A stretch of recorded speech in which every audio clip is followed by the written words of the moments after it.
The stars had always been quiet. For billions of years, they burned in silence across the endless black void of space. But on this night, the silence was broken. A message traveled across the galaxy at speeds that understanding. It carried words of war, words of conquest, and words that would change everything.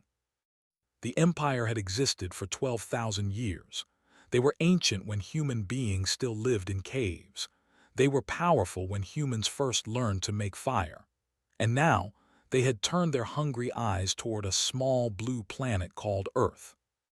High Commander stood on the bridge of his flagship, the Eternal Dominion.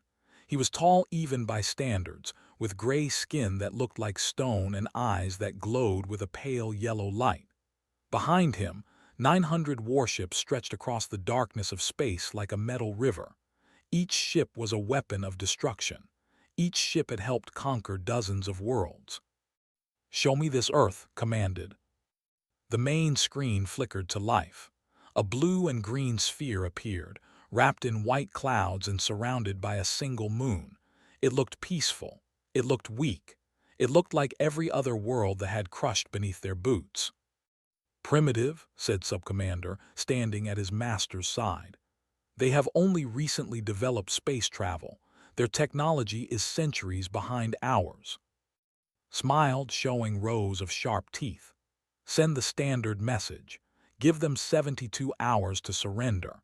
If they refuse, we will burn their cities and take their resources. Their people will serve us as slaves, as so many others have before them." The message was sent. On Earth, it was received at exactly 3:47 in the morning, Eastern Standard Time. Admiral Jake was sleeping when his phone rang. He was 62 years old, with gray hair and tired eyes that had seen too many battles. He had served his country for 40 years, and he had hoped to retire in peace. But peace, it seemed, was not meant to be. "Sir, you need to come in immediately," said the voice on the other end. "We have a situation." 30 minutes later, stood in the Global Defense Center, a massive underground facility built beneath the mountains of Colorado. Around him, dozens of men and women worked at computer stations, their faces lit by the glow of screens showing data from satellites and sensors around the world. "Play it again," ordered. The alien message filled the room. The voice was cold and mechanical, translated by computers into English. It spoke of surrender. It spoke of conquest. It spoke of humanity's complete and total destruction if they did not obey. Captain Lisa Grant stood beside the Admiral. She was younger than him, in her 40s, with short brown hair and sharp green eyes. She had been his second-in-command for 5 years, and she had never seen him look so calm in the face of danger. "They're giving us 72 hours, she said quietly. "They're giving us 72 hours because they think we're weak," replied. "They have no idea what they're dealing with." The truth was something only a handful of people on Earth knew. For the past 40 years, humanity had been preparing for this moment. It had started in 1985, when a crashed alien ship was discovered in the deserts of Nevada. The technology inside was beyond anything humans had ever imagined. Scientists spent decades studying it, learning from it, and building upon it. In secret facilities around the world, humanity had developed weapons that would make the weep with terror. Quantum disruption missiles that could tear apart matter at the smallest level. Ships powered by dark energy that could move faster than anything in the known galaxy. And the Cascade Protocol, a network of satellites that could target and destroy an entire fleet in seconds. Earth was not weak, Earth was waiting. General Sam arrived within the hour. He was a large man with broad shoulders and a voice like thunder. He commanded all of Earth's military forces, and he had spent his entire career preparing for a war he hoped would never come. "The United Defense Council is assembling," he announced. "Every nation has agreed to work together. For the first time in human history, we are truly united." Defense Secretary Morgan joined them via video link from Washington. She was a woman in her 50s with silver hair and a face that showed no fear. The President has authorized full use of our defensive capabilities. If these aliens want a war, they will get one. Nodded slowly. Then let's show them what humanity can do. Over the next several hours, Earth prepared for battle. Soldiers were mobilized. Ships were launched. The orbital defense platforms powered up their weapons for the first time. In the quiet darkness of space, 17 satellites came online, each one carrying enough firepower to destroy a moon.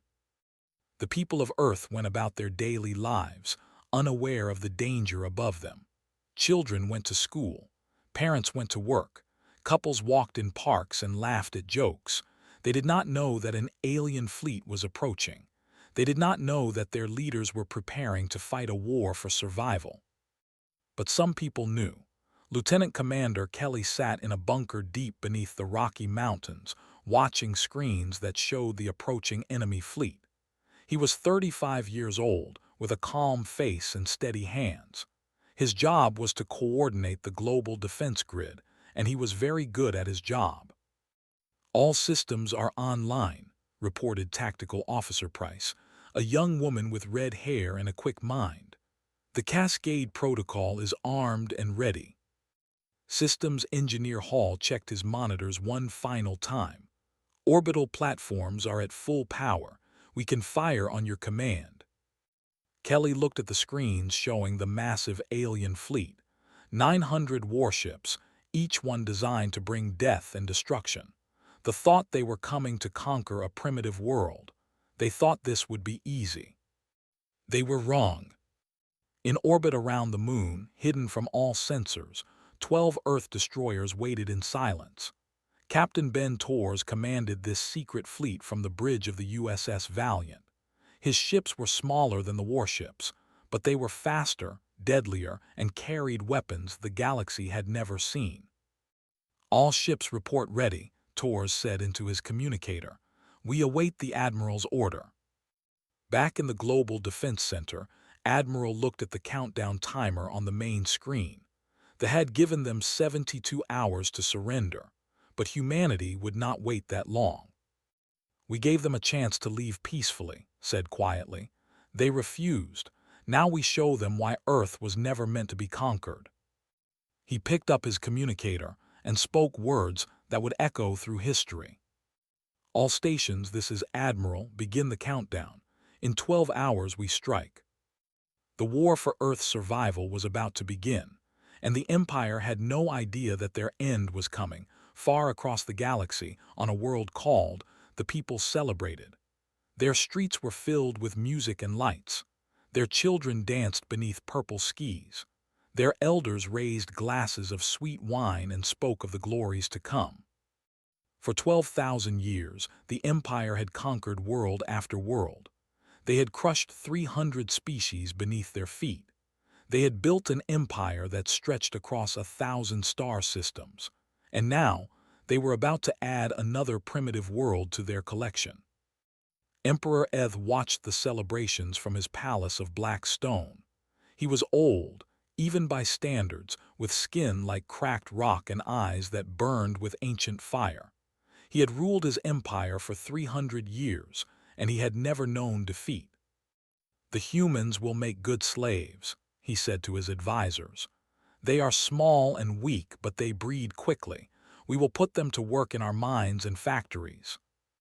His advisors nodded and smiled. None of them dared to disagree with the emperor.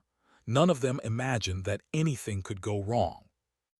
In orbit above Earth, High Commander prepared his fleet for the coming battle. He did not expect much of a fight. The humans had only a handful of ships, primitive things made of steel and fire. His own fleet was made of metals the humans could not even name, powered by engines they could not understand. "Begin the approach," ordered. "We will arrive at the human world in 6 hours. By this time tomorrow, their planet will belong to us." The 900 warships of the fleet began to move. They traveled through the darkness of space like a swarm of metal insects, each one hungry for conquest.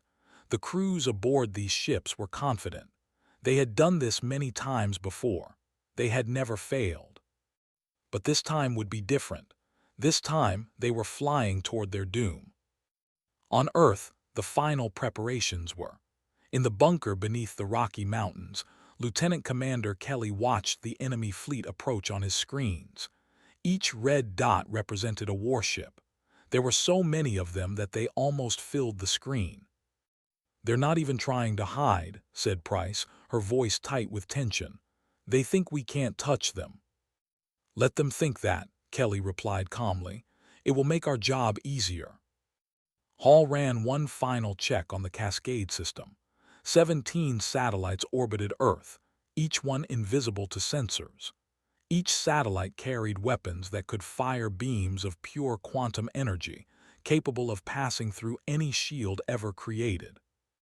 "All systems green," reported. "The Cascade is ready."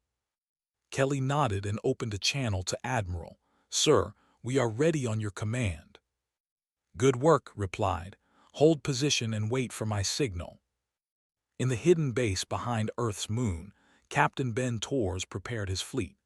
The 12 destroyers under his command were small compared to the warships, but they were the most advanced ships humanity had ever built. Their hulls were made of materials that could absorb energy weapons. Their engines could push them to speeds the thought impossible, and their weapons could punch through the strongest armor in the galaxy. Torres walked through the bridge of the USS Valiant, checking on each member of his crew. They were young, most of them, but they were well trained. They knew what was coming. They knew the stakes. "Captain," said his navigation officer, a young man named Chris Palmer, "the enemy fleet will be in range in 4 hours." Torres looked out through the main window at the stars beyond. Somewhere out there, 900 alien warships were coming to destroy his home. In a few hours, he and his small fleet would have to face them. "We've trained for this our whole lives," Torres said quietly. "Today, we show the galaxy what humans are made of."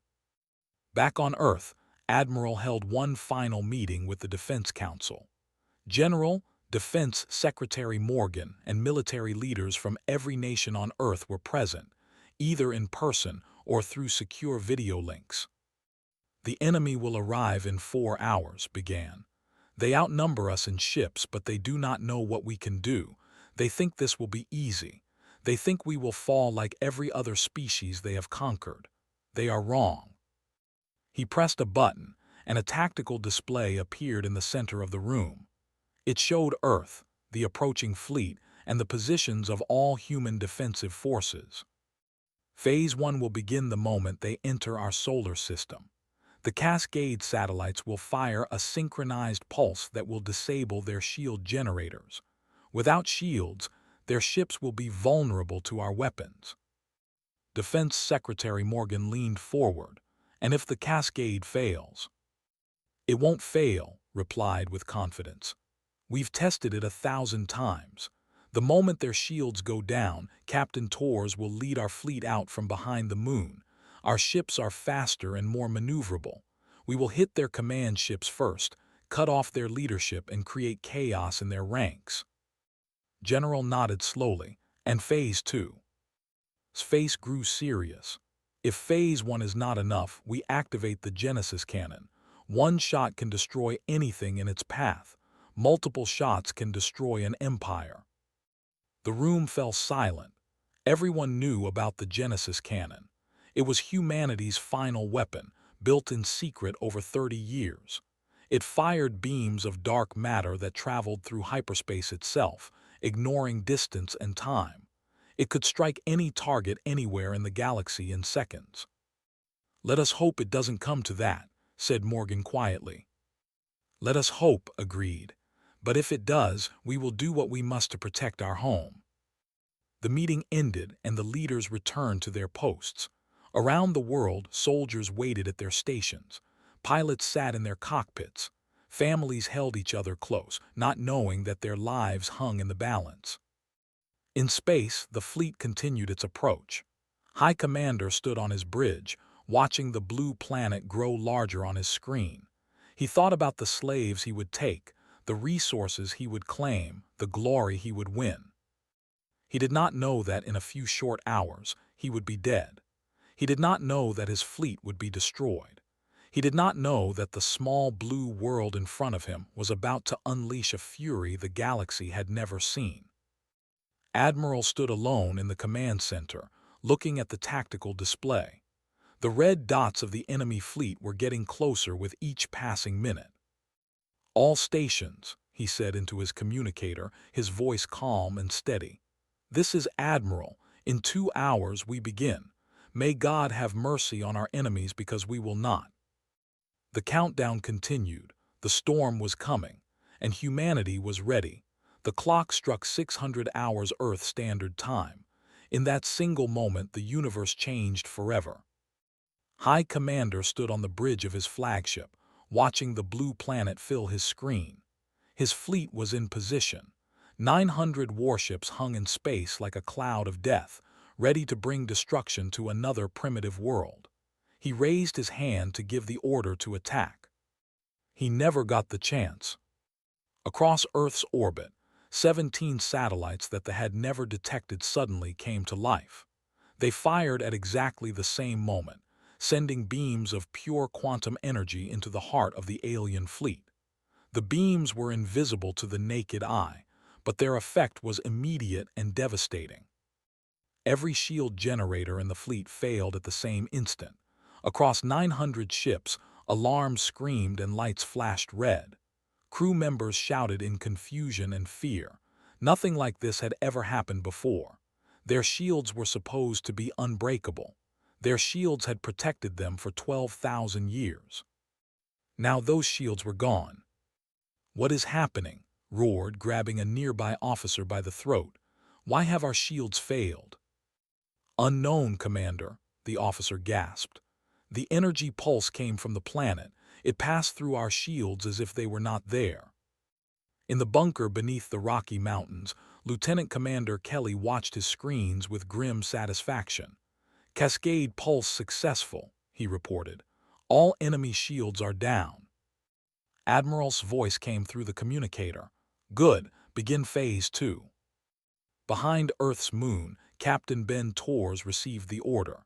His heart was pounding, but his hands were steady. This was the moment he had trained for his entire life. "All ships," he commanded, "engage." 12 Earth destroyers burst from their hiding place like wolves leaping from the shadows. Their engines burned with blue fire as they accelerated to speeds the thought impossible. In seconds, they crossed the distance between the moon and the enemy fleet. They tried to fight back. They fired their weapons, massive cannons that shot balls of burning plasma. But the Earth ships were too fast, dancing between the attacks like leaves in the wind. And when the plasma did hit, it simply absorbed into the hull, converted into energy that made the ships even faster. Torres brought the Valiant straight toward the heart of the enemy fleet. "Target their command ships," he ordered. "Cut off the head and the body will fall." The Valiant's weapons fired. They were not plasma cannons or energy beams. They were quantum disruptors, weapons that tore apart matter at the smallest level. When they hit a warship, the ship did not explode. It simply came apart, dissolving into clouds of dust and atoms. By the 3rd minute of the battle, 15 warships had been destroyed. By the 5th minute, that number had risen to 50. The alien crews watched in horror as their invincible fleet was torn apart by ships they had thought primitive and weak. High Commander screamed orders that no one could follow. His fleet was in chaos. Ships crashed into each other as they tried to escape. Weapons fired randomly, sometimes hitting friendly vessels. The perfect formation that had conquered 300 worlds had become a mess of panic and death.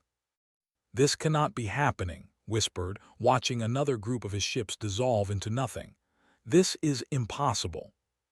But it was happening, and it was only going to get worse. Captain Torres pushed his fleet deeper into the enemy formation. The USS Liberty flew beside the Valiant, its captain, a woman named Rachel Moore, matching Torres move for move. Together, their ships carved a path of destruction through the fleet. "Targeting their flagship," Rachel reported, "the big one with all the lights." Torres looked at his screen. The Eternal Dominion High Commander's personal ship was trying to retreat. It was the largest ship in the fleet, covered in gold decorations and symbols of conquest. It was also about to die. All ships, Torres commanded, concentrate fire on the flagship. 12 beams of quantum energy hit the Eternal Dominion at the same time. The mighty ship that had conquered dozens of worlds shuddered and cracked. Its hull split apart. Its engines exploded in silence. High Commander had just enough time to scream before his body was torn apart along with his ship. By minute 7, the command structure had been completely destroyed. Every admiral, every general, every leader who could have organized a defense was dead. The remaining ships fired blindly, desperately, but they could not hit enemies they could not track. On Earth, Admiral watched the battle unfold on his tactical display. Red dots were disappearing faster than he could count. The plan was working better than he had dared to hope. "Admiral," Captain Grant said quietly, "they're trying to send a distress signal to their." Nodded, "Let them. I want everyone in their empire to see what happens when you threaten Earth." On Emperor Eth received the distress signal. He stood in his throne room, surrounded by advisors and guards, watching the impossible images on his screen. His greatest fleet, his most powerful warriors, were being destroyed by creatures he had thought less than animals. "This cannot be," he whispered. "This cannot be." But it was, and worse was yet to come. Back at the battle, Captain Torres reformed his fleet. They had destroyed over 200 enemy ships in 7 minutes, but more than 600 remained. They were starting to organize, starting to fight back with some coordination. "Sir," reported Chris Palmer, "the enemy is regrouping. They're forming a defensive formation." Torres smiled grimly. "It won't help them." Admiral's voice came through the fleet communicator. "All ships pull back. Phase 3 is beginning." Torres felt a chill run down his spine. Phase 3, the Genesis cannon. He had hoped it would not come to this, but they had brought this upon themselves. "All ships," Torres ordered, "full retreat. Get clear of the blast zone." The Earth fleet pulled back, leaving the confused alone in space. For a moment, the alien commanders thought they had won. They thought the humans were retreating. They were wrong. In the asteroid belt between Mars and Jupiter, something stirred. A weapon that had taken 30 years to build powered up for the first time. The Genesis cannon, humanity's final answer to any threat, prepared to fire. Lieutenant Commander Kelly watched his screens as the cannon came online. "Genesis cannon at full power," he reported. "Ready to fire on your command, Admiral." Closed his eyes for just a moment. When he opened them, his voice was cold as ice. "Fire." The cannon fired. A beam of pure dark matter shot through hyperspace itself, crossing millions of miles in less than a second. It hit the center of the fleet like the fist of an angry god. 200 ships disappeared in an instant, not destroyed, not damaged, simply erased from existence. The remaining tried to run, but there was nowhere to go. By minute 14, it was over. 900 warships had been reduced to dust and memories. The greatest fleet the galaxy had ever known had been completely destroyed by a species they had called primitive. In the silence that followed, Admiral spoke one final time. "This is Admiral to all stations. The enemy fleet has been eliminated. Earth is safe." But the war was not over. Not yet. The Empire still existed, and humanity was about to show them that what had happened to their fleet was only the beginning. The news spread across the galaxy like fire through dry grass. The fleet, 900 of the most powerful warships ever built, had been destroyed in 14 minutes. The species responsible was one that most galactic civilizations had never even heard of. They called themselves humans. They came from a small blue world called Earth. And they had just changed everything. On Emperor Eth sat on his throne in stunned silence.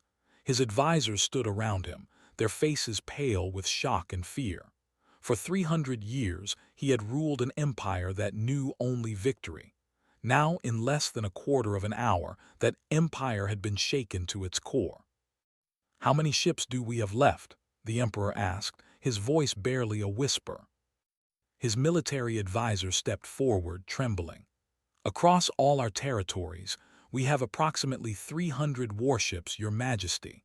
Most are older models, stationed at our conquered worlds to maintain order." 300, Eth repeated. "We had 1,200 this morning." "Yes, Your Majesty." The Emperor's eyes burned with rage. "Then gather them, every ship we have, send them to this Earth. I want that planet burned to ash. I want every human being dead. I want their world to be nothing but dust and memories." But even as the Emperor gave his orders, he did not know that it was already too late. Humanity was not waiting for another attack. Humanity was bringing the war to him. In the asteroid belt between Mars and Jupiter, Engineer monitored the Genesis cannon. The massive weapon hummed with power, its systems running at perfect efficiency. It had already fired once, erasing 200 warships from existence. Now it was preparing to fire again. "Admiral," reported through her communicator, "the Genesis cannon is fully recharged. Targeting systems are locked on 17 military installations across their territory." Thousands of miles away, Admiral sat in the Global Defense Center. The tactical display in front of him showed a map of the known galaxy, with the Empire marked in red. 17 red dots pulsed brighter than the others. These were the major military bases, the shipyards, the weapons factories. These were the places that kept the war machine running. "Are we certain about this?" asked Defense Secretary Morgan, her voice heavy with the weight of the decision. "If we strike there, there's no going back." Turned to face her, his face was tired but determined. "They came to enslave us, they came to kill us, they made their choice, now we make ours." General Sam stood beside him. "The President has authorized the strike. Every nation on Earth has agreed. We end this now while we have the advantage." Nodded slowly and opened a channel to the Genesis cannon. "You have authorization. Fire when ready." In the asteroid base took a deep breath. Her hands moved across the control panel, entering the final commands. The Genesis cannon hummed louder as power built up inside its core. On her screen, 17 targets were highlighted across the galaxy. Military bases, shipyards, weapons factories, each one was about to cease to exist. "Firing sequence initiated," announced. "First target locked." The cannon fired. A beam of dark matter shot through hyperspace, crossing thousands of light years in less than a second. It emerged above a military base on a conquered world called. The base was massive, home to 50,000 soldiers and a shipyard that could build a dozen warships at once. One moment it was there, the next moment it was not. The beam erased everything it touched. Buildings, ships, soldiers, equipment. All of it simply ceased to exist, leaving behind nothing but a massive crater in the planet's surface.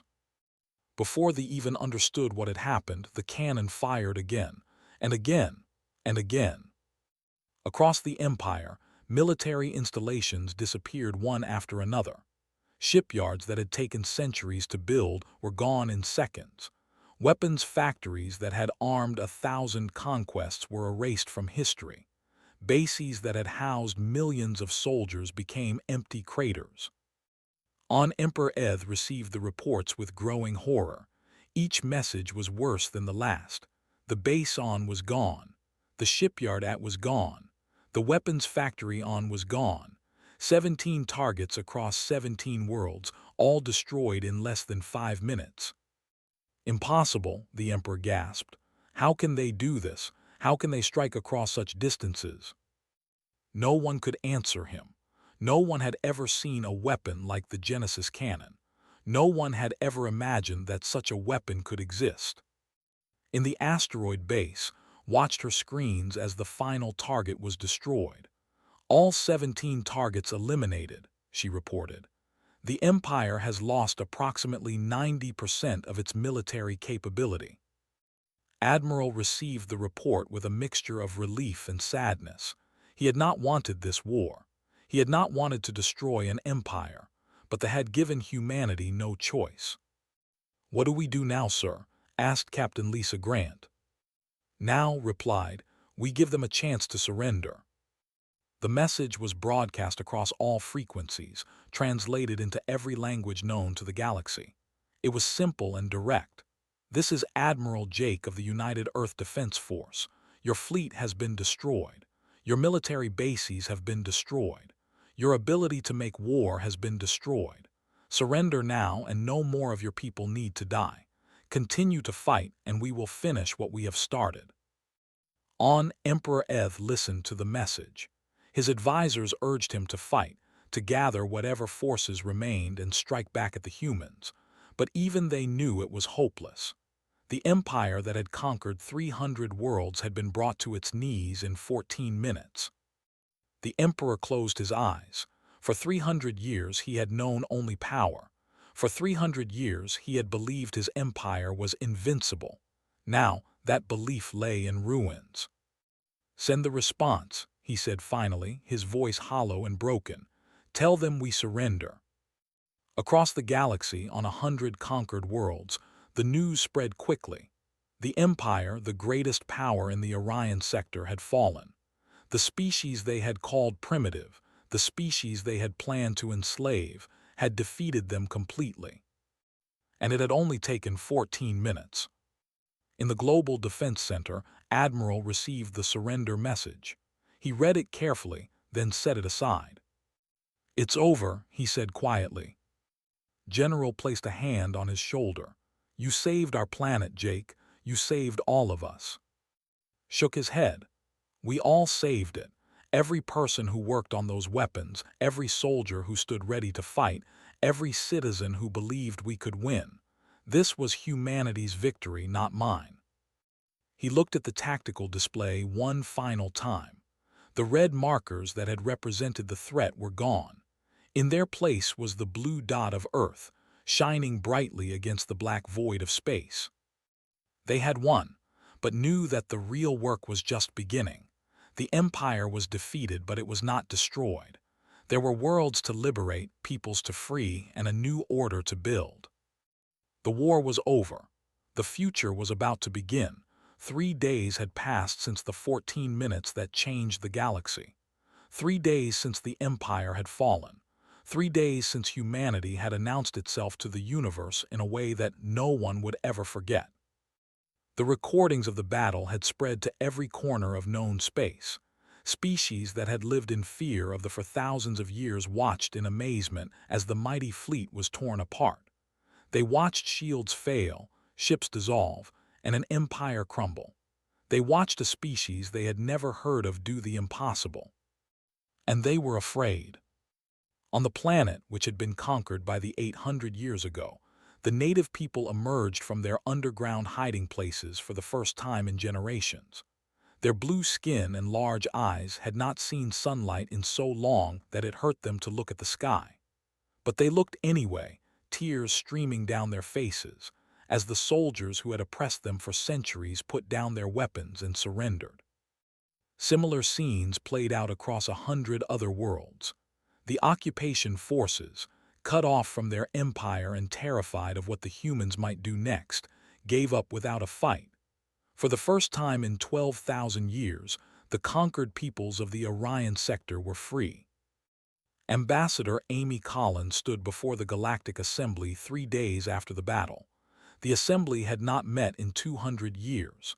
There had been no point. They controlled everything, and no one dared challenge them. But now, representatives from over 200 species had gathered on the neutral station of Nexus Prime to hear what the humans had to say.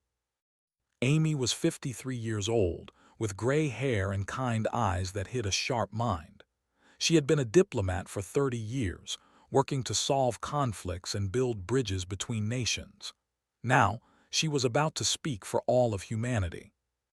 The assembly hall was enormous, filled with creatures of every shape and size.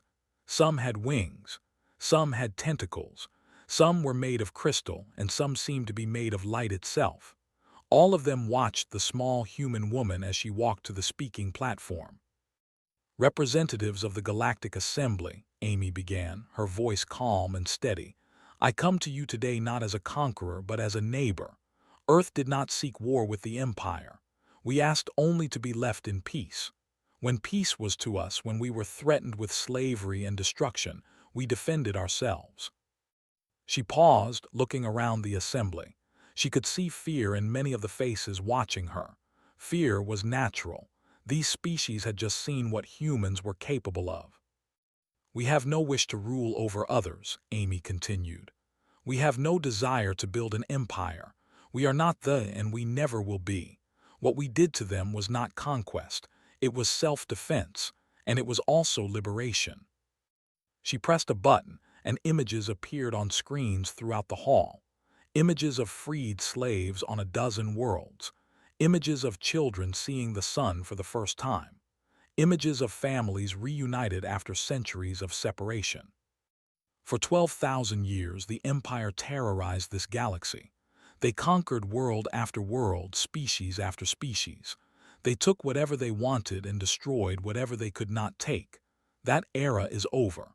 As of today, every world that was under control is free. A murmur went through the assembly. Some representatives looked hopeful, others looked suspicious. One spoke up, a tall creature with silver scales and 3 eyes. "How do we know you will not become the new?" the creature asked. "You have weapons that can destroy fleets. You have technology that can strike across the galaxy in seconds. What stops you from doing to us what they did?" Amy nodded as if she had expected the question. "That is a fair concern. The answer is simple: our values. Humans believe in freedom. We believe in self-determination. We believe that every species has the right to choose its own path. We did not build our weapons to conquer. We built them to survive. And now that we have survived, we offer them in defense of those who cannot defend themselves." She took a deep breath before continuing.